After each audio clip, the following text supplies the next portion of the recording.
ਸੋ ਅੱਜ ਰੇਟ ਨਹੀਂ ਚੇਂਜ ਕੀਤਾ 2.25% ਤੇ ਰਹਿ ਗਿਆ ਦਾ ਕੀ ਮਤਲਬ ਹੈ? ਸੋ ਉਹ ਦੋਨੋਂ ਸਾਈਡਸ ਨੂੰ ਬੈਲੈਂਸ ਕਰਦੇ ਪਏ। ਇੱਕ ਸਾਈਡ ਵੀਕ ਇਕਨੋਮੀ, ਦੂਜੇ ਸਾਈਡ ਇਨਫਲੇਸ਼ਨ ਦਾ ਰਿਸਕ। ਲੜਾਈ ਚੱਲੀ ਈਰਾਨ ਦੀ, ਇਜ਼ਰਾਈਲ ਦੀ, US ਦੀ, ਤੇ ਫਸ ਅਸੀਂ ਗਏ ਆ ਲੋਕ। ਨਾ ਸਾਡੀ ਲੜਾਈ ਦਾ ਕੋਈ ਲੈਣਾ ਦੇਣਾ, ਨਾ ਸਾਡੇ ਇਲਾਕੇ ਦੇ ਵਿੱਚ, ਨਾ ਜਿਓਗ੍ਰਾਫਿਕਲੀ ਅਸੀਂ ਉੱਥੇ ਹੈਗੇ ਆ। ਅਸੀਂ ਕਿਉਂ ਇੰਪੈਕਟ ਹੋ ਰਹੇ ਹਾਂ? ਸੋ ਦੇਖੋ ਇਹ ਵੋਰ ਸਿਰਫ ਨਹੀਂ ਹੈਗਾ, ਇਹ ਐਕਨੋਮਿਕ ਸ਼ੌਕ ਹੈਗਾ ਹੈ। ਸੋ ਮਤਲਬ ਹਰ ਚੀਜ਼ ਦੀ ਕਾਸਟ ਜਿਹੜੀ ਹੈਗੀ ਹੈ ਉੱਪਰ ਜਾ ਸਕਦੀ ਹੈ ਅਤੇ ਬੈਂਕ ਨੇ ਕਲੀਅਰ ਕਿਹਾ ਹੈ ਕਿ ਨੀਅਰ ਟਾਈਮ ਵਿੱਚ ਇਨਫਲੇਸ਼ਨ ਡੈਫੀਨਿਟਲੀ ਵਧੇਗਾ। ਇਹ ਜਿਹੜੀ ਗਲੋਬਲ ਇਕੋਨਮੀ ਦੇ ਉੱਤੇ ਕਿਸ ਤਰ੍ਹਾਂ ਇੰਪੈਕਟ ਪੈਂਦਾ ਜੀ ਇਹਦਾ? ਸੋ ਗਲੋਬਲ ਇਕੋਨਮੀ ਨੂੰ ਬਿਲਕੁਲ ਇਫੈਕਟ ਪੈਂਦਾ ਹੈ ਕਿਉਂਕਿ ਇਨਫਲੇਸ਼ਨ ਦਾ ਜਿਹੜਾ ਰਿਸਕ ਹੈਗਾ ਗਲੋਬਲ ਰਿਸਕ ਹੈਗਾ ਇਸ ਟਾਈਮ 'ਤੇ। ਜਦੋਂ ਹੁਣ ਸਾਡਾ ਗੈਸ ਦੀਆਂ ਪ੍ਰਾਈਸਿਸ ਵੱਧ ਜਾਣਗੀਆਂ, ਫਿਰ ਇਹਦੇ ਨਾਲ ਸਾਡੀ ਗਰੋਸਰੀ ਵੀ ਵੱਧ ਜਾਏਗੀ, ਸਾਰੇ ਆਮ ਖਰਚੇ ਵੱਧ ਜਾਣਗੇ, ਤੇ ਫਿਰ ਬੈਂਕ ਵਿਆਜ ਦਰ ਘਟਾਉਣੀ ਨਹੀਂ ਸੀ ਚਾਹੀਦੀ ਵੀ ਸਾਨੂੰ ਥੋੜ੍ਹੀ ਜਿਹੀ ਰਾਹਤ ਮਿਲੇ, ਤਾਂ ਕਿ ਉਹ ਵੀ ਮਹਿੰਗਾ ਕਰ ਦੇਣਗੇ ਤਾਂ ਫਿਰ ਕਿਵੇਂ ਕੰਮ ਚੱਲੂਗਾ? ਦੇਖੋ ਜਦ ਪ੍ਰਾਈਸਿਸ ਵੱਧਦੇ ਨੇ ਇਨਫਲੇਸ਼ਨ ਦਾ ਰਿਸਕ ਕਾਫੀ ਹੁੰਦਾ ਹੈ। ਇਨਫਲੇਸ਼ਨ ਦਾ ਜਿਹੜਾ ਬਿਗੇਸਟ ਰਿਸਕ ਹੈਗਾ ਉਹ ਇਨਫਲੇਸ਼ਨ ਦਾ ਹੁੰਦਾ ਹੈ। ਸੋ ਉਲਟਾ ਉਹ ਜਿਹੜੇ ਡਿਸੀਜਨ ਲੈਂਦੇ ਨੇ ਆਪੋਜ਼ਿਟ ਲੈਂਦੇ ਨੇ। ਜਦ ਪ੍ਰਾਈਸਿਸ ਵੱਧਦੇ ਨੇ ਇਨਫਲੇਸ਼ਨ ਨੂੰ ਕੰਟਰੋਲ ਕਰਨ ਵਾਸਤੇ ਰੇਟਸ ਵੀ ਵੱਧ ਸਕਦੇ ਨੇ। ਤੇ ਹੁਣ ਇਸ ਵੇਲੇ ਕੈਨੇਡਾ ਦੀ ਜਿਹੜੀ ਇਕੋਨਮੀ ਆ ਉਹ ਬੜੀ ਸਲੋ ਹੁੰਦੀ ਦਿਖਾਈ ਦੇ ਰਹੀ ਹੈ, ਸਲੋ ਜਾ ਰਹੀ ਹੈ। GDP ਵੀ ਸਾਡੀ ਵੀਕ ਹੈ ਤੇ ਅਨਇੰਪਲੋਇਮੈਂਟ ਵੀ ਹੁਣ ਸਾਨੂੰ ਆਇਆ, ਜਿਹੜੀ ਪਿਛਲੇ ਹਫ਼ਤੇ ਰਿਪੋਰਟ ਆਈ ਹੈ ਉਹਦੇ ਵਿੱਚ ਵਧੀ ਹੈ। ਸੋ ਇਹ ਜਿਹੜੇ ਸਾਰੇ ਫੈਕਟਰਸ ਨੇ ਕਿਵੇਂ ਕਾਊਂਟ ਹੋਏ ਨੇ ਅੱਜ ਦੇ ਬੈਂਕ ਆਫ ਕੈਨੇਡਾ ਦੇ ਡਿਸੀਜਨ ਦੇ ਵਿੱਚ? ਟੈਕਨੀਕਲੀ ਰਿਸੈਸ਼ਨ ਨਹੀਂ ਹਲੇ ਹੈਗੀ ਹੈ ਕਿਉਂਕਿ 2 ਕੁਆਰਟਰਸ ਜਿਹੜੇ ਬੈਕ ਟੂ ਬੈਕ ਨੈਗੇਟਿਵ ਆਉਂਦੇ ਨੇ, ਫਿਰ ਰਿਸੈਸ਼ਨ ਕਿਹਾ ਜਾਂਦਾ ਹੈ।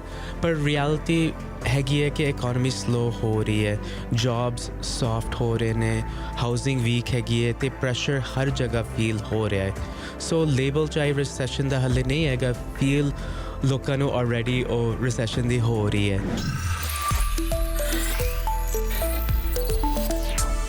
ਤੇ ਪ੍ਰੋਗਰਾਮ ਦੇ ਅੱਜ ਦੇ ਇਸ ਹਿੱਸੇ ਵਿੱਚ ਮੇਰੇ ਨਾਲ ਮਹਿਮਾਨ ਸ਼ਾਮਲ ਨੇ ਜੀ। ਅੱਜ ਮੌਰਗੇਜ ਕਨੈਕਸ਼ਨਸ ਤੋਂ ਸਾਡੇ ਨਾਲ ਓਨਰ ਬ੍ਰੋਕਰ ਰੋਬੀ ਅਰੋੜਾ ਜੀ ਸਾਡੇ ਅੱਜ ਮਹਿਮਾਨ ਨੇ ਜੀ। ਜਿਵੇਂ ਕਿ ਆਪਾਂ ਸਾਰੇ ਜਾਣਦੇ ਹਾਂ ਕਿ ਬੈਂਕ ਵਿਆਜ ਦਰਾਂ ਦੇ ਵਿੱਚ ਅੱਜ ਕੋਈ ਤਬਦੀਲੀ ਨਹੀਂ ਕੀਤੀ ਗਈ ਹੈ। ਬੈਂਚਮਾਰਕ ਰੇਟ 2.25 ਤੇ ਹੀ ਉਹਨਾਂ ਨੇ ਸਥਿਰ ਰੱਖਿਆ ਹੈ। ਇਸ ਦੇ ਹਵਾਲੇ ਨਾਲ ਸਾਡੀ ਮਾਰਕੀਟ ਦੇ ਉੱਤੇ, ਰੀਅਲ estate ਮਾਰਕੀਟ ਦੇ ਉੱਤੇ ਕੀ ਅਸਰ ਪੈ ਰਿਹਾ ਹੈ, ਇਸ ਦੇ ਬਾਰੇ ਵਿੱਚ ਉਹਨਾਂ ਕੋਲੋਂ ਸਮੁੱਚੀ ਜਾਣਕਾਰੀ ਹਾਸਲ ਕਰਾਂਗੇ। ਰੋਬੀ ਅਰੋੜਾ ਜੀ ਸਾਡੇ ਨਾਲ ਸਟੂਡੀਓ ਦੇ ਵਿੱਚ ਸ਼ਾਮਲ ਨੇ। ਰੋਬੀ, ਤੁਹਾਡਾ ਬਹੁਤ ਸਵਾਗਤ ਜੀ। ਆਇਆਂ ਨੂੰ very good morning. Thank you Rishi ji, good morning ਜੀ। ਜੀ ਬਹੁਤ ਸ਼ੁਕਰੀਆ। ਸੋ ਅੱਜ ਰੇਟ ਨਹੀਂ ਚੇਂਜ ਕੀਤਾ 2.25% ਤੇ ਰਹਿ ਗਿਆ ਦਾ ਕੀ ਮਤਲਬ ਹੈ? ਹਾਂਜੀ, ਕਿਉਂ ਨਹੀਂ ਕੀਤਾ ਉਹਨਾਂ ਨੇ? ਹਾਂਜੀ, ਸੋ ਬੈਂਕ ਆਫ ਕੈਨੇਡਾ ਨੇ ਅੱਜ ਰੇਟ 2.25% ਤੇ ਹੋਲਡ ਕੀਤਾ ਹੈ, ਪਰ ਇਹ ਸਿੰਪਲ ਡਿਸੀਜਨ ਨਹੀਂ ਸੀ। ਗਲੋਬਲ ਸਿਚੁਏਸ਼ਨ ਕਾਫੀ ਅਨਸਟੇਬਲ ਹੈਗੀ ਹੈ, ਸਪੈਸ਼ਲੀ ਮਿਡਲ ਈਸਟ ਤੇ ਵਾਰ ਕਰਕੇ। ਅਤੇ ਬੈਂਕ ਆਫ ਕੈਨੇਡਾ ਬੇਸਿਕਲੀ ਕਹਿ ਰਿਹਾ ਹੈ ਕਿ ਗਰੋਥ ਹਾਲੇ ਸਲੋ ਹੋ ਰਿਹਾ ਹੈ ਪਰ ਇਨਫਲੇਸ਼ਨ ਫਿਰ ਵੀ ਵੱਧ ਸਕਦੀ ਹੈ। ਸੋ ਉਹ ਦੋਨੋਂ ਸਾਈਡਸ ਨੂੰ ਬੈਲੈਂਸ ਕਰਦੇ ਪਏ।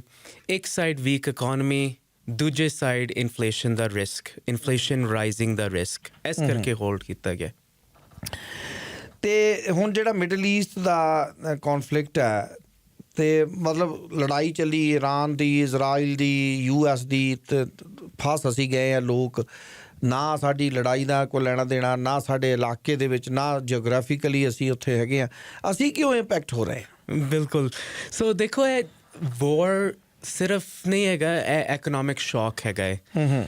ਓਇਲ ਦੇ ਅਤੇ ਗੈਸ ਦੇ ਜਿਹੜੇ ਪ੍ਰਾਈਸਿਸ ਹੈਗੇ ਨੇ ਆਲਰੇਡੀ ਸ਼ਾਰਪਲੀ ਵਧੇ ਹੋਏ ਨੇ। ਸੋ ਸਟ੍ਰੇਟ ਆਫ ਹੌਰਮਜ਼ ਜਿਹੜਾ ਪ੍ਰੈਕਟੀਕਲੀ ਰਿਸਕ ਵਿੱਚ ਹੈਗਾ ਹੈ, ਜਿੱਥੇ ਦੁਨੀਆ ਦਾ ਲਗਭਗ 20% ਓਇਲ ਲੰਘਦਾ ਹੈ, ਅਤੇ ਇਸ ਦਾ ਮਤਲਬ ਬੇਸਿਕਲੀ ਹੈਗਾ ਕਿ ਫਿਊਲ ਮਹਿੰਗਾ ਹੋਇਆ ਪਿਆ ਹੈ, ਟਰਾਂਸਪੋਰਟੇਸ਼ਨ ਮਹਿੰਗਾ ਹੋਇਆ ਪਿਆ ਹੈ, ਈਵਨ ਫਰਟੀਲਾਈਜ਼ਰ ਸਪਲਾਈ ਇੰਪੈਕਟ ਹੋ ਸਕਦਾ ਹੈ। ਸੋ ਮਤਲਬ ਹਰ ਚੀਜ਼ ਦੀ ਕਾਸਟ ਜਿਹੜੀ ਹੈਗੀ ਹੈ ਉੱਪਰ ਜਾ ਸਕਦੀ ਹੈ, ਅਤੇ ਬੈਂਕ ਨੇ ਕਲੀਅਰ ਕਿਹਾ ਹੈ ਕਿ ਨੀਅਰ ਟਾਈਮ ਵਿੱਚ ਇਨਫਲੇਸ਼ਨ ਡੈਫੀਨਿਟਲੀ ਵਧੇਗਾ। ਅਤੇ ਹੁਣ ਜਿਵੇਂ ਅਸੀਂ ਦੇਖਿਆ ਕਿ ਬਹੁਤ ਸਾਰੇ ਏਸ਼ੀਅਨ ਕੰਟਰੀਜ਼ ਵਿੱਚ ਇਨਕਲੂਡਿੰਗ ਪਾਕਿਸਤਾਨ, ਸ਼੍ਰੀਲੰਕਾ, ਉੱਥੇ ਹਫ਼ਤੇ ਦੇ ਦਿਨ ਵਰਕਿੰਗ ਡੇਜ਼ ਘਟਾ ਦਿੱਤੇ ਆ।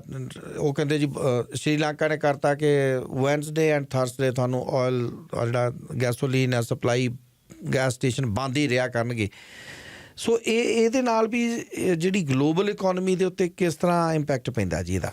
ਹਾਂਜੀ, ਸੋ ਗਲੋਬਲ ਇਕਨੋਮੀ ਜਿਹੜੀ ਹੈਗੀ ਹੈ, ਬਿਲਕੁਲ ਇੰਪੈਕਟ ਪੈਂਦਾ ਹੈ ਕਿਉਂਕਿ ਅਗੇਨ ਸਪਲਾਈ ਦਾ ਇਸ਼ੂ ਜਦ ਵੀ ਹੈਗਾ, ਸਪਲਾਈ ਦਾ ਰਿਸਕ ਜਦ ਵੀ ਹੈਗਾ, ਡਿਮਾਂਡ ਅਗੇਨ ਗੋਜ਼ ਅਪ ਤੇ ਜਿਹੜੇ ਪ੍ਰਾਈਸਿਸ ਹੈਗੇ ਸਾਰੇ ਪਾਸੇ ਵੱਧਦੇ ਨੇ। ਸੋ ਗਲੋਬਲ ਇਕਨੋਮੀ ਨੂੰ ਬਿਲਕੁਲ ਇਫੈਕਟ ਪੈਂਦਾ ਹੈ ਕਿਉਂਕਿ ਇਨਫਲੇਸ਼ਨ ਦਾ ਜਿਹੜਾ ਰਿਸਕ ਹੈਗਾ ਗਲੋਬਲ ਰਿਸਕ ਹੈਗਾ ਇਸ ਟਾਈਮ ਤੇ।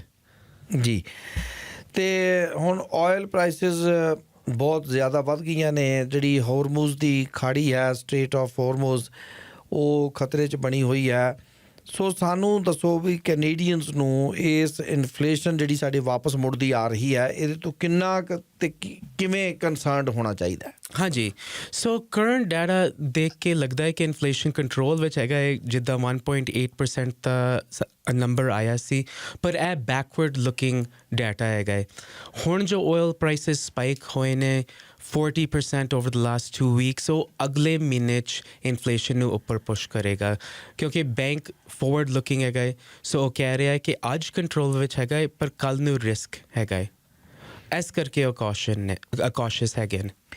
ਅੱਛਾ, ਮੈਨੂੰ ਰੋਬੀ ਜੀ ਥੋੜ੍ਹਾ ਜਿਹਾ ਸਮਝਾਓ, ਤੁਸੀਂ ਤਾਂ ਇਸ ਫੀਲਡ ਵਿੱਚ ਹੋ, you are in the thick of this struggle. ਜਦੋਂ ਮਹਿੰਗਾਈ ਵੱਧਦੀ ਹੈ, ਜਦੋਂ ਹੁਣ ਸਾਡਾ ਗੈਸ ਦੀਆਂ ਪ੍ਰਾਈਸਿਸ ਵੱਧ ਜਾਣਗੀਆਂ, ਫਿਰ ਇਹਦੇ ਨਾਲ ਸਾਡੀ ਗਰੋਸਰੀ ਵੀ ਵੱਧ ਜਾਏਗੀ, ਸਾਰੇ ਆਮ ਖਰਚੇ ਵੱਧ ਜਾਣਗੇ, ਤੇ ਫਿਰ ਬੈਂਕ ਵਿਆਜ ਦਰ ਘਟਾਉਣੀ ਨਹੀਂ ਸੀ ਚਾਹੀਦੀ ਵੀ ਸਾਨੂੰ ਥੋੜ੍ਹੀ ਜਿਹੀ ਰਾਹਤ ਮਿਲੇ, ਤਾਂ ਕਿ ਉਹ ਵੀ ਮਹਿੰਗਾ ਕਰ ਦੇਣਗੇ ਤਾਂ ਫਿਰ ਕਿਵੇਂ ਕੰਮ ਚੱਲੂਗਾ? ਦੇਖੋ, ਜਦ ਪ੍ਰਾਈਸਿਸ ਵੱਧਦੇ ਨੇ ਇਨਫਲੇਸ਼ਨ ਦਾ ਰਿਸਕ ਕਾਫੀ ਹੁੰਦਾ ਹੈ। ਇਨਫਲੇਸ਼ਨ ਦਾ ਜਿਹੜਾ ਬਿਗੇਸਟ ਰਿਸਕ ਹੈਗਾ ਉਹ ਇਨਫਲੇਸ਼ਨ ਦਾ ਹੁੰਦਾ ਹੈ। ਸੋ ਉਲਟਾ ਉਹ ਜਿਹੜੇ ਡਿਸੀਜਨ ਲੈਂਦੇ ਨੇ ਆਪੋਜ਼ਿਟ ਲੈਂਦੇ ਨੇ। ਜਦ ਪ੍ਰਾਈਸਿਸ ਵੱਧਦੇ ਨੇ ਇਨਫਲੇਸ਼ਨ ਨੂੰ ਕੰਟਰੋਲ ਕਰਨ ਵਾਸਤੇ ਰੇਟਸ ਵੀ ਵੱਧ ਸਕਦੇ ਨੇ। ਤੇ ਹੁਣ ਇਸ ਵੇਲੇ ਜਿਹੜੀ ਸਾਡੀ ਕੈਨੇਡਾ ਦੀ ਜਿਹੜੀ ਇਨਫਲੇਸ਼ਨ ਆ ਉਹ ਆਪਣੇ ਟਾਰਗੇਟ 'ਤੇ ਆ ਗਈ ਹੈ, ਜਿੰਨਾ ਕੁ ਬੈਂਕ ਚਾਹੁੰਦਾ ਹੁੰਦਾ ਸੀ। ਅਸੀਂ ਇਹ ਕਹਿੰਦੇ ਹੁੰਦੇ ਸੀ 2 ਤੋਂ 3 ਦੇ ਵਿੱਚ ਹੋਣੀ ਚਾਹੀਦੀ ਹੈ, ਤੇ ਹੁਣ ਫਿਰ ਬੈਂਕ ਕਿਉਂ ਕੌਸ਼ੀਅਸ ਹੋਇਆ ਬੈਠਾ ਫਿਰ ਵੀ? ਹਾਂਜੀ, ਉਹੀ ਹੈਗਾ ਕਿਉਂਕਿ ਜਿਹੜਾ ਡਾਟਾ ਸਾਡੇ ਕੋਲ ਅੱਜ ਹੈਗਾ ਹੈ ਉਹ ਪਿਛਲੇ ਮਹੀਨਿਆਂ ਦਾ ਇਨਫਲੇਸ਼ਨ ਦੇਖਦਾ ਹੈ। ਹਾਂਜੀ, ਕੱਲ੍ਹ ਦਾ ਜਿਹੜਾ ਡਾਟਾ ਹੈਗਾ ਉਹ ਅੱਜ ਦੀ ਇਨਫਲੇਸ਼ਨ ਨੂੰ ਰਿਫਲੈਕਟ ਕਰੇਗਾ। ਤੇ ਹੁਣ ਇਸ ਵੇਲੇ ਕੈਨੇਡਾ ਦੀ ਜਿਹੜੀ ਇਕੋਨਮੀ ਆ ਉਹ ਬੜੀ ਸਲੋ ਹੁੰਦੀ ਦਿਖਾਈ ਦੇ ਰਹੀ ਹੈ, ਸਲੋ ਜਾ ਰਹੀ ਹੈ। GDP ਵੀ ਸਾਡੀ ਵੀਕ ਹੈ, ਤੇ ਅਨਇੰਪਲੋਇਮੈਂਟ ਵੀ ਹੁਣ ਸਾਨੂੰ ਆਇਆ, ਜਿਹੜੀ ਪਿਛਲੇ ਹਫ਼ਤੇ ਰਿਪੋਰਟ ਆਈ ਉਹਦੇ ਵਿੱਚ ਵਧੀ ਹੈ। ਸੋ ਇਹ ਜਿਹੜੇ ਸਾਰੇ ਫੈਕਟਰਸ ਨੇ ਕਿਵੇਂ ਕਾਊਂਟ ਹੋਏ ਨੇ ਅੱਜ ਦੇ ਬੈਂਕ ਆਫ ਕੈਨੇਡਾ ਦੇ ਡਿਸੀਜਨ ਦੇ ਵਿੱਚ? ਹਾਂਜੀ, ਸੋ ਬਿਲਕੁਲ ਇਹ ਕਾਫੀ ਇੰਪੋਰਟੈਂਟ ਪੀਸ ਹੈਗਾ ਹੈ ਕਿ ਕੈਨੇਡਾ ਦਾ GDP ਐਕਚੁਅਲੀ ਲਾਸਟ ਕੁਆਰਟਰ ਵਿੱਚ ਕੰਟਰੈਕਟ ਹੋਇਆ ਸੀ ਅਰਾਊਂਡ -0.6%। ਟੈਕਨੀਕਲੀ ਰਿਸੈਸ਼ਨ ਨਹੀਂ ਹਲੇ ਹੈਗੀ ਹੈ ਕਿਉਂਕਿ 2 ਕੁਆਰਟਰਸ ਜਿਹੜੇ ਬੈਕ ਟੂ ਬੈਕ ਨੈਗੇਟਿਵ ਆਉਂਦੇ ਨੇ ਫਿਰ ਰਿਸੈਸ਼ਨ ਕਿਹਾ ਜਾਂਦਾ ਹੈ, ਪਰ ਰਿਐਲਿਟੀ ਹੈਗੀ ਹੈ ਕਿ ਇਕੋਨਮੀ ਸਲੋ ਹੋ ਰਹੀ ਹੈ, ਜੌਬਸ ਸੌਫਟ ਹੋ ਰਹੇ ਨੇ, ਹਾਊਸਿੰਗ ਵੀਕ ਹੈਗੀ ਹੈ ਅਤੇ ਪ੍ਰੈਸ਼ਰ ਹਰ ਜਗ੍ਹਾ ਫੀਲ ਹੋ ਰਿਹਾ ਹੈ। ਸੋ ਲੇਬਲ ਚਾਹੇ ਰਿਸੈਸ਼ਨ ਦਾ ਹਲੇ ਨਹੀਂ ਹੈਗਾ, ਫੀਲ ਲੋਕਾਂ ਨੂੰ ਆਲਰੇਡੀ ਉਹ ਰਿਸੈਸ਼ਨ ਦੀ ਹੋ ਰਹੀ ਹੈ। ਸੋ ਅਗੇਨ ਇਸ ਸਿਚੁਏਸ਼ਨ ਨੂੰ ਅਸੀਂ ਕਾਫੀ ਕਨਫਲਿਕਟਿੰਗ ਸਿਗਨਲਸ ਹੈਗੇ ਨੇ ਕਿਉਂਕਿ ਦੂਜੀ ਸਾਈਡ ਇਨਫਲੇਸ਼ਨ ਦਾ ਰਿਸਕ ਕਾਫੀ ਹੈਗਾ ਹੈ। ਸੋ ਇਸ ਕਰਕੇ ਬੈਂਕ ਨੂੰ ਡਿਸੀਜਨ ਇਹ ਲੈਣਾ ਪਿਆ ਹੈ ਕਿ ਭਾਵੇਂ ਇੱਕ ਸਾਈਡ 'ਤੇ ਜਿਹੜਾ ਇਕੋਨਮੀ ਸਲੋ ਹੋ ਰਿਹਾ ਹੈ, ਵੀਕ ਹੈਗਾ ਹੈ, ਕੰਟਰੈਕਸ਼ਨ ਹੋ ਰਹੀ ਹੈ, ਦੂਜੇ ਸਾਈਡ 'ਤੇ ਉਹ ਇਨਫਲੇਸ਼ਨ ਦਾ ਰਿਸਕ ਕਾਫੀ ਹੈਗਾ। ਸੋ ਇਸ ਕਨਫਲਿਕਟਿੰਗ ਸਿਗਨਲਸ ਦੇ ਕਰਕੇ ਬੈਂਕ ਨੂੰ ਇਹ ਡਿਸੀਜਨ ਹੋਲਡ ਦਾ ਰੱਖਣਾ ਪਿਆ ਹੈ। ਤੇ ਉਧਰ ਅਸੀਂ ਹੁਣ ਦੇਖਿਆ ਵੀ ਘਰਾਂ ਦੀਆਂ ਕੀਮਤਾਂ ਕਾਫੀ ਡਾਊਨ ਆਈਆਂ ਨੇ, ਅਫੋਰਡੇਬਿਲਿਟੀ ਦਾ ਇਸ਼ੂ ਸੀਗਾ, ਤੇ ਜਦੋਂ ਹੁਣ ਸੂਤ ਹੋਣ ਲੱਗਿਆ, ਜਦੋਂ ਠੀਕ ਹੋਣ ਲੱਗਾ ਵੀ ਘਰਾਂ ਦੀਆਂ ਕੀਮਤਾਂ ਡਾਊਨ ਆਈਆਂ ਨੇ, ਅਚਾਨਕ ਜਿਹੜਾ ਆ ਉਹ ਫਿਰ ਵਿਆਜ ਦਰਾਂ ਦੇ ਵਿੱਚ ਆ ਕੇ ਸਾਨੂੰ ਫਾਇਦਾ ਨਹੀਂ ਹੋਇਆ। ਮੇਜਰ ਇਸ਼ੂ ਕਿਉਂ ਬਣਦਾ ਜਾ ਰਿਹਾ? ਹਾਂਜੀ, ਬਿਲਕੁਲ। ਸੋ ਇਹ ਸਭ ਤੋਂ ਵੱਡੀ ਮਿਸਅੰਡਰਸਟੈਂਡਿੰਗ ਮਾਰਕੀਟ ਪਲੇਸ ਵਿੱਚ ਹੈਗੀ ਹੈ ਕਿ ਲੋਕ ਕਹਿੰਦੇ ਨੇ ਕਿ ਪ੍ਰਾਈਸਿਸ ਥੱਲੇ ਆ ਗਏ ਨੇ, ਹੁਣ ਸਸਤਾ ਹੋਣਾ ਚਾਹੀਦਾ ਹੈ, ਪਰ ਰਿਐਲਿਟੀ ਕੀ ਹੈਗੀ ਹੈ ਕਿ ਇੰਟਰਸਟ ਰੇਟਸ ਹਲੇ ਵੀ ਹਾਈ ਹੈਗੇ ਨੇ, ਇਨਫਲੇਸ਼ਨ ਦਾ ਰਿਸਕ ਜਿਹੜਾ ਅਸੀਂ ਹੁਣੇ ਡਿਸਕਸ ਕੀਤਾ ਸੀ।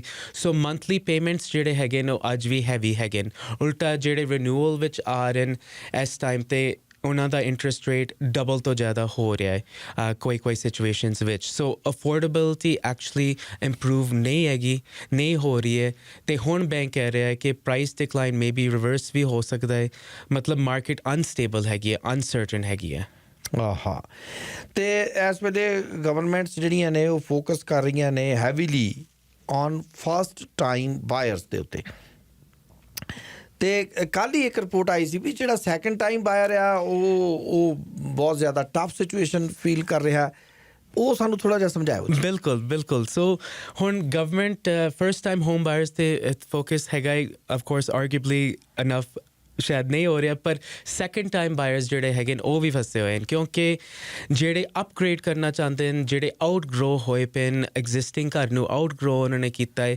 ਉਹਨਾਂ ਦੇ ਵਾਸਤੇ ਵੀ ਕਾਫੀ ਡਿਫਿਕਲਟ ਸਿਚੁਏਸ਼ਨ ਹੈਗੀ ਹੈ ਸੋ ਇਹ ਬਹੁਤ ਵੱਡਾ ਗੈਪ ਸਿਸਟਮ ਵਿੱਚ ਹੈਗਾ ਹੈ ਜਿਹੜੇ ਲੋਕ ਆਪਣਾ ਪਹਿਲਾ ਘਰ ਹੁਣ ਅਪਗ੍ਰੇਡ ਕਰਨਾ ਚਾਹੁੰਦੇ ਨੇ ਉਹ ਸਟਕ ਹੈਗੇ ਨੇ ਕਿਉਂਕਿ ਓਲਡ ਮੌਰਗੇਜ ਲੋ ਰੇਟ 'ਤੇ ਸੀਗੀ ਹੁਣ ਨਿਊ ਮੌਰਗੇਜ ਹਾਈ ਰੇਟ 'ਤੇ ਹੈਗੀ ਹੈ ਅਤੇ ਪ੍ਰਾਈਸ ਕੈਪ ਵੀ ਵਧਿਆ ਹੋਇਆ ਹੈ ਸੋ ਇਹ ਮੂਵ ਅਪ ਬਾਇਰਸ ਫਰੀਜ਼ ਹੋ ਗਏ ਨੇ ਸੋ ਮਿਡਲ ਕਲਾਸ ਫੈਮਲੀਜ਼ ਵਿੱਚ ਸਭ ਤੋਂ ਜ਼ਿਆਦਾ ਪ੍ਰੈਸ਼ਰ ਇਹੀ ਹੈਗਾ ਹੈ ਪਰ ਪਾਲਿਸੀਜ਼ ਉਹਨਾਂ ਲਈ ਹਾਲੇ ਵੀ ਕੋਈ ਐਡਜਸਟਮੈਂਟ ਜਾਂ ਕੋਈ ਰੈਕਗਨੀਸ਼ਨ ਸੈਕੰਡ ਟਾਈਮ ਬਾਇਰਸ ਦੇ ਵਾਸਤੇ ਨਹੀਂ ਹੈਗੀ ਟੂ ਹੈਲਪ ਦੈਮ ਜੀ ਤੇ ਉਧਰ ਇਹ ਵੀ ਸੁਣਨ ਨੂੰ ਮਿਲ ਰਿਹਾ ਜੀ ਕਿ ਜਿਹੜੇ ਬਾਰੋਅਰਸ ਨੇ ਜਿਹੜੇ ਇਸ ਵੇਲੇ ਜਿਹੜੇ ਲੈਣ ਵਾਲੇ ਨੇ ਜਿਨ੍ਹਾਂ ਦੇ ਸਟਰੋਂਗ ਕ੍ਰੈਡਿਟ ਸਕੋਰ ਹੈਗੇ ਆ ਉਹ ਵੀ ਮੌਰਗੇਜ ਪੇਮੈਂਟਸ ਮਿਸ ਕਰਨ ਲੱਗ ਪਏ ਨੇ ਪਹਿਲਾਂ ਕਦੇ ਮਿਸ ਨਹੀਂ ਸੀ ਹੋਈ ਹੁਣ ਮਿਸ ਹੋਣ ਲੱਗ ਪਈ ਹੈ ਇਹ ਕਿੰਨਾ ਕੁ ਸੀਰੀਅਸ ਇਸ਼ੂ ਹੈਗਾ ਸਾਡੀ ਇਕੋਨਮੀ 'ਚ ਹਾਂਜੀ ਬਿਲਕੁਲ ਸੋ ਆਲਮੋਸਟ 20 ਸਾਲਾਂ ਵਿੱਚ ਮੈਂ ਕਹਿ ਸਕਦਾ ਕਿ ਪਹਿਲੀ ਵਾਰ ਇਹ ਸਿਚੁਏਸ਼ਨ ਦੇਖੀ ਹੋਈ ਹੈ ਕਿਉਂਕਿ ਓਨੈਸਟਲੀ ਇਹ ਕਾਫੀ ਅਲਾਰਮਿੰਗ ਹੈਗਾ ਹੈ ਟ੍ਰੈਡੀਸ਼ਨਲੀ ਜਿਨ੍ਹਾਂ ਦਾ ਕ੍ਰੈਡਿਟ ਸਕੋਰ ਸਟਰੋਂਗ ਹੈਗਾ ਹੈ ਉਹ ਸੇਫ ਹੁੰਦੇ ਨੇ ਡਿਲਿੰਕੁਐਂਸੀ ਰੇਟਸ ਕਾਫੀ ਨੈਗਲੀਜੀਬਲ ਹੁੰਦੇ ਨੇ ਉਹ ਪੇਮੈਂਟਸ ਨਹੀਂ ਮਿਸ ਕਰਦੇ ਨੇ ਪਰ ਡਿਲਿੰਕੁਐਂਸੀ ਰੇਟਸ ਜਿਹੜੇ ਕਹਿ ਰਹੇ ਨੇ ਕਿ 31% ਵੱਧ ਗਏ ਨੇ year over year last quarter 2025 compared to 2024 so ਇਹਦਾ ਮਤਲਬ ਹੈਗਾ ਕਿ ਰਿਨਿਊਅਲ ਸ਼ੌਕ ਆ ਰਿਹਾ ਹੈ ਐਕਸਪੈਂਸਿਸ ਆਲਰੇਡੀ ਹਾਈ ਹੈਗੇ ਨੇ ਤੇ ਸੇਵਿੰਗਸ ਖਤਮ ਹੋ ਰਹੇ ਨੇ ਸੋ ਇਹ ਇੱਕ ਵਾਰਨਿੰਗ ਸਾਈਨ ਜ਼ਰੂਰ ਹੈਗਾ ਕਿ ਸਿਸਟਮ ਵਿੱਚ ਸਟ੍ਰੈਸ ਬਿਲਡ ਹੋਇਆ ਪਿਆ ਹੈ ਤੇ ਰੋਬੀ ਜੀ ਸਾਨੂੰ ਥੋੜ੍ਹਾ ਜਿਹਾ ਦੱਸੋ ਕਿ ਇਸ ਵੇਲੇ ਹਾਊਸਿੰਗ ਤੇ ਅਫੋਰਡੇਬਿਲਿਟੀ ਦੇ ਜਿਹੜੇ ਚੈਲੰਜਸ ਨੇ ਉਹ ਸਾਰੇ ਹੀ ਕੈਨੇਡਾ ਭਰ ਦੇ ਵਿੱਚ ਨੇ ਕਿ ਸਿਰਫ ਸਾਡੇ ਸ਼ਹਿਰ 'ਚ ਹੀ ਨੇ ਜਾਂ ਅਲਬਰਟਾ ਵਿੱਚ ਹੀ ਨੇ ਜੀ ਹਾਂਜੀ ਸੋ ਅਫੋਰਡੇਬਿਲਿਟੀ ਦਾ ਚੈਲੰਜ ਜਿਹੜਾ ਹੈਗਾ ਹੈ ਮੋਸਟਲੀ ਰੈਸਟ ਆਫ ਕੈਨੇਡਾ ਜਿਹੜੇ ਵੱਡੇ ਸੈਂਟਰਸ BC Ontario ਜ਼ਿਆਦਾ ਹੈਗੇ ਕੰਪੇਅਰ ਟੂ ਅਲਬਰਟਾ ਸੋ ਇਹਦੇ ਵਿੱਚ ਕੀ ਡਿਫਰੈਂਸ ਹੈਗਾ ਹੈ ਅਲਬਰਟਾ ਦੀ ਪੋਜੀਸ਼ਨ ਜਿਹੜੀ ਹੈਗੀ ਹੈ ਕਾਫੀ ਇੰਟਰਸਟਿੰਗ ਹੈਗੀ ਹੈ ਕੰਪੇਅਰ ਟੂ BC ਤੇ Ontario ਸੋ BC ਤੇ Ontario ਵਿੱਚ ਜਿਹੜਾ ਅਫੋਰਡੇਬਿਲਿਟੀ ਕ੍ਰਾਈਸਿਸ ਹੈਗਾ ਹੈ ਉਹ ਆਲਰੇਡੀ ਪੀਕ 'ਤੇ ਲੱਗਦਾ ਪਿਆ ਹੈ ਪ੍ਰਾਈਸਿਸ ਬਹੁਤ ਜ਼ਿਆਦਾ ਹੈਗੇ ਨੇ ਭਾਵੇਂ ਉਹ ਸੈਟਲ ਡਾਊਨ ਹੋਏ ਪਏ ਫਿਰ ਵੀ ਕਾਫੀ ਜ਼ਿਆਦਾ ਹੈਗੇ ਨੇ ਅਤੇ ਹੁਣ ਇੰਟਰਸਟ ਰੇਟਸ ਨੇ ਉਹਨਾਂ ਨੂੰ ਹੋਰ ਸਟ੍ਰੈਸ ਸਿਚੁਏਸ਼ਨ ਵਿੱਚ ਪਾ ਦਿੱਤਾ ਹੈ ਸੋ ਉੱਥੇ ਪ੍ਰੋਬਲਮ ਇਹ ਹੈ ਕਿ ਇਨਕਮ ਗਰੋਥ ਉਨਾ ਪੇਸ ਨਾਲ ਨਹੀਂ ਹੋ ਰਹੀ ਹੈ ਜਿੰਨਾ ਹਾਊਸਿੰਗ ਪ੍ਰਾਈਸਿਸ ਵੱਧਦੇ ਪਏ ਨੇ ਸੋ ਜਿਹੜਾ ਅਲਬਰਟਾ ਦਾ ਸਿਚੁਏਸ਼ਨ ਹੈਗਾ ਹੈ ਉਹ ਥੋੜ੍ਹਾ ਜ਼ਿਆਦਾ ਬੈਲੈਂਸਡ ਹੈਗਾ ਹੈ ਕਿਉਂਕਿ ਪ੍ਰਾਈਸਿਸ ਹਾਲੇ ਵੀ ਰਿਲੇਟਿਵਲੀ ਰੀਜ਼ਨੇਬਲ ਹੈਗੇ ਨੇ ਐਂਟਰੀ ਪੁਆਇੰਟ ਜਿਹੜੀ ਹੈਗੀ ਹੈ ਇਟਸ ਈਜ਼ੀਅਰ ਬਾਇਰਸ ਦੇ ਵਾਸਤੇ ਫਰਸਟ ਟਾਈਮ ਹੋਮ ਬਾਇਰਸ ਦੇ ਵਾਸਤੇ ਜਿਹੜਾ ਸੈਕੰਡ ਟਾਈਮ ਹੋਮ ਬਾਇਰਸ ਦੀ ਡਿਸਕਸ਼ਨ ਅਸੀਂ ਕੀਤੀ ਹੈ ਫਿਰ ਵੀ ਅਲਬਰਟਾ ਵਿੱਚ ਉਹ ਸਿਚੁਏਸ਼ਨ ਹੋਰ ਵਧੀਆ ਹੈਗਾ ਹੈ compared to rest of country ਅਤੇ ਹਾਲੇ ਵੀ ਇੱਥੇ ਇੰਟਰ ਪ੍ਰੋਵਿੰਸ਼ੀਅਲ ਮਾਈਗ੍ਰੇਸ਼ਨ ਜਿਹੜੀ ਹੈਗੀ ਹੈ ਉਹ ਸਟਰੋਂਗ ਹੈਗੀ ਹੈ ਸੋ ਲੋਕ Ontario ਜਾਂ BC ਤੋਂ ਸ਼ਿਫਟ ਇੱਥੇ ਹੋ ਰਹੇ ਨੇ ਅਫੋਰਡੇਬਿਲਿਟੀ ਦੇ ਕਰਕੇ ਅਤੇ ਸਭ ਤੋਂ ਵੱਡੀ ਗੱਲ ਹੈਗੀ ਹੈ ਕਿ ਐਨਰਜੀ ਸੈਕਟਰ ਸਪੋਰਟ ਕਰ ਰਿਹਾ ਹੈ ਓਵਰਆਲ ਇਕੋਨਮੀ ਨੂੰ ਪਰ ਇੱਕ ਹੋਰ ਚੀਜ਼ ਸਮਝਣਾ ਜ਼ਰੂਰੀ ਹੈਗਾ ਕਿ ਐਲਬਰਟਾ ਹਿਸਟੋਰਿਕਲੀ ਵੋਲੇਟਾਈਲ ਹੈਗਾ ਹੈ ਜਦੋਂ ਓਇਲ ਸਟਰੋਂਗ ਹੁੰਦਾ ਹੈ ਸਭ ਕੁਝ ਸਟਰੋਂਗ ਲੱਗਦਾ ਹੈ ਜਦ ਓਇਲ ਡਾਊਨ ਜਾਂਦਾ ਹੈ ਮਾਰਕੀਟ ਕੁਇਕਲੀ ਰਿਵਰਸ ਹੋ ਸਕਦੀ ਹੈ ਸੋ ਅੱਜ ਅਲਬਰਟਾ ਸਟੇਬਲ ਲੱਗਦਾ ਪਿਆ ਹੈ ਪਰ ਉਹ ਪਰਮਾਨੈਂਟਲੀ ਸੇਫ ਨੈਸੈਸਰਲੀ ਨਹੀਂ ਹੈਗਾ ਜੇ ਅਨਐਮਪਲੋਇਮੈਂਟ ਵੱਧਦਾ ਹੈ ਜਾਂ ਰੇਟਸ ਹਾਈ ਰਹਿੰਦੇ ਨੇ ਫॉर ਲੌਂਗ ਟਰਮ ਫਿਰ ਪ੍ਰੈਸ਼ਰ ਇੱਥੇ ਵੀ ਪਏਗਾ ਬਿਲਕੁਲ ਠੀਕ ਹੈ ਜੀ ਅਤੇ ਹੁਣ ਸਾਨੂੰ ਥੋੜ੍ਹਾ ਜਿਹਾ ਇਹ ਦੱਸੋ ਕਿ ਜਿਹੜੇ ਹਾਈ ਆਇਲ ਪ੍ਰਾਈਸਿਸ ਆ ਇਹਦਾ ਕੈਨੇਡਾ ਨੂੰ ਬੈਨੀਫਿਟ ਹੋਏਗਾ ਸਾਡੀਆਂ ਸਰਕਾਰਾਂ ਵੀ ਕਹਿ ਰਹੀਆਂ ਨੇ, ਅਲਬਰਟਾ ਨੂੰ ਤਾਂ ਖਾਸ ਤੌਰ ਤੇ ਹੋਏਗਾ, ਪਰ ਇਹਦੇ ਨਾਲ ਇਨਫਲੇਸ਼ਨ ਵੀ ਵਧੇਗੀ। ਸੋ ਇਹਦਾ ਬੈਲੈਂਸ ਕਿਵੇਂ ਅਸੀਂ ਸੋਚ ਸਕਦੇ ਹਾਂ, ਕੀ ਹੋ ਸਕਦਾ ਹੈ? ਹਾਂਜੀ ਬਿਲਕੁਲ। ਸੋ ਇਹ ਸਿਚੁਏਸ਼ਨ ਥੋੜੀ ਕੰਪਲੈਕਸ ਤਾਂ ਹੈਗੀ ਹੈ। ਸਿੰਪਲ ਗੁੱਡ ਜਾਂ ਬੈਡ ਦਾ ਇਟਸ ਨਾਟ ਦੈਟ ਸਿੰਪਲ, ਕਿਉਂਕਿ ਸ਼ੋਰਟ ਟਰਮ ਵਿੱਚ ਐਲਬਰਟਾ ਲਈ ਇਹ ਡੈਫੀਨਿਟਲੀ ਪੋਜ਼ਿਟਿਵ ਹੈਗਾ ਹੈ।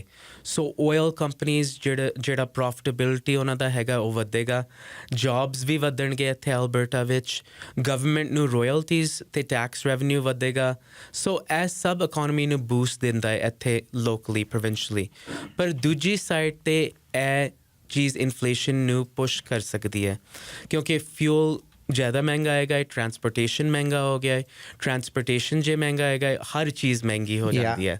ਸੋ ਈਵਨ ਜਿਹੜੇ ਗਰੋਸਰੀਜ਼ ਹੈਗੇ, ਜਿਹੜਾ ਅਸੀਂ ਹੁਣ ਬ੍ਰੇਕ ਵਿੱਚ ਵੀ ਡਿਸਕਸ ਕਰਦੇ ਪਏ ਸੀ ਕਿ ਹਰ ਟਾਈਮ ਜਦ ਵੀ ਗਰੋਸਰੀ ਸਟੋਰ 'ਤੇ ਜਾਂਦੇ ਆ ਸਾਨੂੰ ਲੱਗਦਾ ਕਿ ਜ਼ਿਆਦਾ ਗਰੋਸਰੀਜ਼ ਦੇ ਐਕਸਪੈਂਸਿਸ ਹੁੰਦੇ ਨੇ। ਅਤੇ ਜਦੋਂ ਇਨਫਲੇਸ਼ਨ ਵੱਧਦਾ ਹੈ, ਬੈਂਕ ਆਫ ਕੈਨੇਡਾ ਆਟੋਮੈਟਿਕਲੀ ਉਹ ਕੌਸ਼ੀਅਸ ਜ਼ਿਆਦਾ ਹੋ ਜਾਂਦੇ ਨੇ। ਸੋ ਸਭ ਤੋਂ ਵੱਡਾ ਰਿਸਕ ਇਹ ਹੈਗਾ ਕਿ ਆਇਲ ਪ੍ਰਾਈਸ 'ਚ ਇਨਕਰੀਜ਼ ਹੁੰਦੇ ਨੇ, ਇਨਡਾਇਰੈਕਟਲੀ ਉਹ ਇੰਟਰਸਟ ਰੇਟਸ ਨੂੰ ਹਾਈ ਰੱਖ ਸਕਦਾ ਹੈ ਫॉर ਲੌਂਗਰ। ਸੋ ਲੋਕਲ ਲੈਵਲ 'ਤੇ ਹਾਲੇ ਪੋਜ਼ਿਟਿਵ ਹੈਗਾ, ਨੈਸ਼ਨਲ ਲੈਵਲ 'ਤੇ ਫਿਰ ਵੀ ਰਿਸਕ ਹੈਗਾ ਇਨਫਲੇਸ਼ਨ ਸਾਈਡ 'ਤੇ। ਤੇ ਇੱਕ ਕੁਐਸਚਨ ਸਾਡੇ ਸੁਣਨ ਵਾਲਿਆਂ ਵੱਲੋਂ ਆਇਆ ਜੀ ਕਿ ਕੀ ਜਿਸ ਤਰ੍ਹਾਂ ਦੀ ਹੁਣ ਸਿਚੁਏਸ਼ਨ ਹੈ, ਇਕੋਨਮੀ ਸਟਾਲ ਹੋ ਗਈ, ਅਨਐਮਪਲੋਇਮੈਂਟ ਵੱਧ ਰਹੀ ਹੈ, ਇਨਫਲੇਸ਼ਨ ਜਾ ਰਹੀ ਹੈ, ਅਤੇ ਬੈਂਕ ਨੇ ਆਪਣਾ ਇੰਟਰਸਟ ਰੇਟ ਵੀ ਹੁਣ ਤਾਂ ਚਲੋ ਕੰਟਰੋਲ ਹੀ ਕੀਤਾ, ਪਰ ਅਗਲੀ ਵਾਰੀ ਵੱਧ ਵੀ ਸਕਦਾ। ਸੋ ਕੀ ਇਹ ਅਸੀਂ, ਮੈਨੂੰ ਨਹੀਂ ਪਤਾ ਤੁਸੀਂ ਉਹਦੇ ਬਾਰੇ ਕਿੰਨਾ ਕੁ ਜਾਣਦੇ ਹੋ, but if you know please let us know ਕਿ ਇਹ 70s ਵਿੱਚ 80s ਵਿੱਚ ਵੀ ਇਸ ਤਰ੍ਹਾਂ ਦੀ ਸਟੈਗਫਲੇਸ਼ਨ ਕਹਿੰਦੇ ਆ ਉਹਨੂੰ ਹੋਇਆ ਸੀ, ਕਿ ਉਸ ਤਰ੍ਹਾਂ ਦੀ ਸਿਚੁਏਸ਼ਨ ਬਣਦੀ ਜਾ ਰਹੀ ਹੈ? ਯਾ ਸਟੈਗਫਲੇਸ਼ਨ ਦਾ ਰਿਸਕ ਅਸੀਂ ਕਾਫੀ ਦੇਰ ਤੋਂ ਸੁਣਦੇ ਪਏ ਸੀ। ਆਫ ਕੋਰਸ ਉਹ ਬਿਫੋਰ ਮਾਈ ਟਾਈਮਸ ਡੈਫੀਨਿਟਲੀ ਸੀਗਾ, ਪਰ ਮੈਨੂੰ ਲੱਗਦਾ ਹੈ ਕਿ ਉਹ ਜਿਹੜੀ ਸਿਚੁਏਸ਼ਨ ਸੀਗੀ, ਜਿਹੜਾ ਗਵਰਨਮੈਂਟ ਇੰਟਰਵੈਂਸ਼ਨ ਅੱਜ ਦੀ ਡੇਟ ਵਿੱਚ ਹੁੰਦਾ ਹੈ, ਜਿਹੜਾ very quickly government of Canada decisions ਲੈਂਦਾ ਹੈ ਕਿ ਜੇ ਇਨਫਲੇਸ਼ਨ ਦਾ ਰਿਸਕ ਜ਼ਿਆਦਾ ਲੱਗਦਾ ਹੈ ਉਹ ਐਡਜਸਟਮੈਂਟ ਕਰ ਦੇਣ। ਮੈਨੂੰ ਪਰਸਨਲੀ ਲੱਗਦਾ ਨਹੀਂ ਹੈ ਕਿ ਉਹ ਸਿਚੁਏਸ਼ਨ ਵਿੱਚ ਅਸੀਂ ਆਵਾਂਗੇ, ਕਿਉਂਕਿ I think coffee different factors ਹੈਗੇ ਨੇ, ਅਤੇ ਨਾਲ ਜਿਹੜਾ ਇਨ ਜਨਰਲ ਪੋਜ਼ੀਟਿਵ ਸਾਈਨਸ ਵੀ ਹੈਗੇ ਨੇ, ਅਗੇਨ ਐਸਪੈਸ਼ਲੀ ਲੋਕਲ ਲੈਵਲ 'ਤੇ। ਇਹ ਵਿਥਿਨ ਐਲਬਰਟਾ ਜਿਹੜੇ ਪੋਜ਼ੀਟਿਵਸ ਹੈਗੇ ਨੇ ਉਹ ਕੋਰ ਫੰਡਾਮੈਂਟਲ ਪੋਜ਼ੀਟਿਵਸ ਹੈਗੇ ਨੇ। ਇੱਥੇ ਜੌਬਸ ਜਿਹੜੇ ਹੈਗੇ ਨੇ ਫਿਰ ਵੀ ਅਗੇਨ ਇੱਕ ਸਾਈਡ 'ਤੇ ਯੈਸ ਟੈਂਪਰੇਰਲੀ ਆਇਲ ਦਾ ਜਿਹੜਾ ਚੱਲਦਾ ਪਿਆ ਹੈ ਉਹਦਾ ਇਫੈਕਟ ਪਏਗਾ, ਜੌਬਸ ਵਧਣਗੇ, ਪਰ ਹੋਰ ਵੀ ਫੰਡਾਮੈਂਟਲ ਫੈਕਟਰਸ ਇੱਥੇ ਹੈਗੇ ਨੇ। ਯੂ ਨੋ ਟੈਕਨੋਲੋਜੀ ਜਿਹੜਾ ਟੈਕ ਦਾ ਹੈਗਾ ਹੈ ਉਹ ਵੀ ਐਲਬਰਟਾ ਵਿੱਚ ਕਾਫੀ ਜਿੱਦਾਂ ਹੱਬ ਬਣਦਾ ਪਿਆ ਜਾਂ ਬਣਿਆ ਹੋਇਆ ਹੈ ਥੋੜ੍ਹਾ। ਸੋ ਉਸ ਸਾਈਡ 'ਤੇ ਕਾਫੀ ਹੋਰ ਵੀ ਫੈਕਟਰਸ ਹੈਗੇ ਨੇ ਜਿਹੜਾ ਹਾਲੇ ਵੀ ਸਾਨੂੰ ਸਟੇਬਲ ਪੋਜੀਸ਼ਨ ਵਿੱਚ ਲੱਗਦਾ ਪਿਆ ਰੱਖੇਗਾ। ਅਮਨਦੀਪ ਹੁਣਾਂ ਦਾ ਇੱਕ ਕੁਐਸਚਨ ਹੈ ਜੀ, ਕੰਸਰਨ ਹੈਗਾ ਕਿ ਫਸਟ ਟਾਈਮ ਹੋਮ ਬਾਇਰ ਵਾਸਤੇ 5% GST ਬੈਨੀਫਿਟ ਹੈ ਫॉर ਬ੍ਰੈਂਡ ਨਿਊ ਹੋਮ। ਇੱਕ POV ਹੈ ਮਾਰਕੀਟ ਵਿੱਚ, ਪ੍ਰੀ ਓਨਡ ਇਨਵੈਂਟੋਰੀ ਵੀ ਅਵੇਲੇਬਲ ਹੈ। ਕਿ ਇਹ ਠੀਕ ਹੈ ਕਿ ਗੌਰਮੈਂਟ ਪ੍ਰੀ ਓਨਡ ਹੋਮ ਬਾਇਰ ਵਾਸਤੇ ਵੀ ਬੈਨੀਫਿਟ ਦੇ ਸਕਦੇ ਨੇ ਲਾਈਕ ਦਿਸ, ਅਤੇ 2 year ਮੌਰਗੇਜ ਇੰਟਰਸਟ ਟੈਕਸ ਡਿਡਕਟੀਬਲ ਕਰ ਸਕਦੇ ਨੇ? ਕੀ ਇਸ ਤਰ੍ਹਾਂ ਦੀਆਂ ਕੋਈ ਆਪਸ਼ਨਸ ਸੋਚੀਆਂ ਜਾ ਸਕਦੀਆਂ ਨੇ?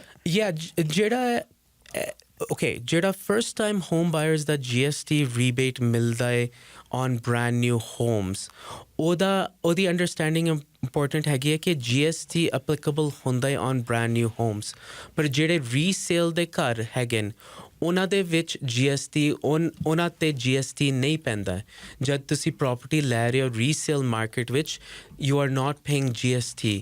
ਸੋ ਜਿਹੜਾ ਉਹ ਬੈਨੀਫਿਟ ਸਪੈਸੀਫਿਕਲੀ ਉਹ ਬੈਨੀਫਿਟ GST ਰੀਬੇਟ ਦਾ ਹੈਗਾ ਉਹ ਹੋ ਹੀ ਸਕਦਾ ਹੈ on first time home buyers for new homes.